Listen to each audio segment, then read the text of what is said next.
Today I'm going to talk a bit about reference frames, but first let's talk about Newton's laws. In our lecture about acceleration, we talked about Newton's first and second laws. Just to review, Newton's first law states that an object which no forces act upon remains at rest, velocity equals 0 meters per second, or it moves at some constant velocity. If it's moving at a constant velocity, this means that its acceleration is 0.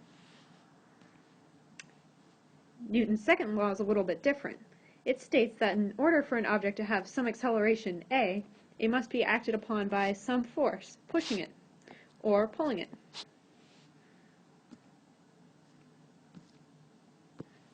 This all makes pretty good sense. Can you think of any exceptions? What about when you set a glass of water on top of a car? Or maybe a T-Rex. So let's say our car is moving along at some constant velocity v. Here, acceleration is 0. But all of a sudden, it experiences deceleration and screeches to a halt. What do you expect to happen? Of course, the T-Rex is clumsy and he flies right off the car. So what happened here, other than some road rash? Well, the T-Rex doesn't seem to be following Newton's law. He's a bit of an outlaw after all. He's a T-Rex. It seems that he just moved all by himself. He obviously didn't jump off the car. That wouldn't have been much fun. And the car didn't push him, and the air didn't push him. He just fell off by himself. Well, as it turns out, this isn't magic. It turns out that the T-Rex is following Newton's first law after all. While the car is driving along at some constant velocity, the T-Rex is also moving at a constant velocity. So, when the car stops, the T-Rex keeps going, because Newton's first law says that an object that isn't acted upon by a force keeps moving in a straight line at a constant velocity or remains at rest. Maybe he isn't such an outlaw after all.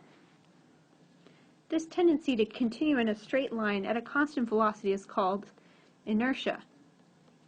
Inertia is a funny word. It's spelled like this. So all of this makes sense if you're standing here, because you can see that the T-Rex is moving at a constant velocity, and you can see that the car is moving at the same velocity. So when the car stops, and the T-Rex doesn't, he keeps going and hits the ground. But what would happen if you were sitting inside the car? It would look like the T-Rex wasn't moving because you were moving at a constant velocity too. So then it would just seem like the T-Rex flew off the top of the car for no reason. So how do we explain this? It turns out we can explain all of this by talking about something fancy called a reference frame. Our friend on the ground here is in a reference frame that isn't moving. He's at rest. Whereas this guy here is moving along with the car. At first, he's moving at a constant velocity, v. But then, as the car slows down, he undergoes some deceleration, a, and so his speed changes. All of these qualities describe his reference frame. It seems that this reference frame that this guy has is superior because it's a lot simpler. We don't have to talk about velocity or acceleration. Why would we ever pick a reference frame that's moving? Well, it turns out that all reference frames seem to be moving. Even this guy on the ground. The Earth is spinning and rotating around the sun, so actually it's rather complicated. But as long as we pick one reference frame and stick to it throughout the whole problem, we're in good shape. So if we picked our reference frame to be along the ground here, we can ignore this guy. Then we have to define all of our quantities in terms of what this observer is seeing. He sees the car moving at a constant velocity and then decelerating at some negative acceleration. He also sees the T-Rex continuing at a constant velocity even after the car stops, until, of course, the T-Rex hits the ground.